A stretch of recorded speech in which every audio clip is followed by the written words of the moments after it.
वाला नथिया गे छोड़िया ढोरी में लगाबै छी। नाक वाला नथिया गे छोड़िया ढोरी में लगाबै छी। गे छोड़िया छौरा सबके देख के किया कन खिचलाबै छी। गे छोड़िया छौरा सबके किया एना दिल धड़काबै छी। नाक वाला नथिया गे छोड़िया ढोरी में लगाबै छी। नाक वाला नथिया गे छोड़िया ढोरी में लगाबै छी।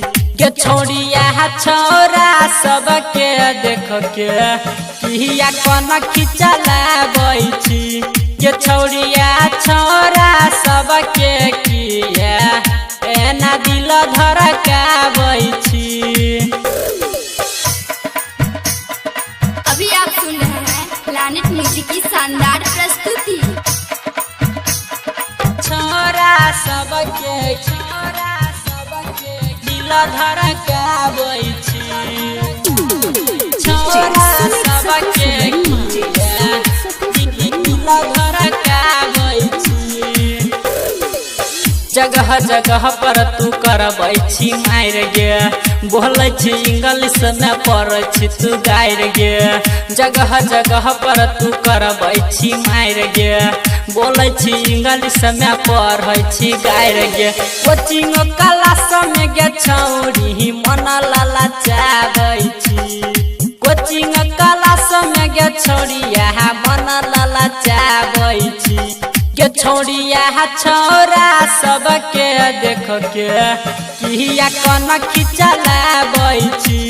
गे छोड़िया छौरा सबके किया एना दिल धड़काबै छी।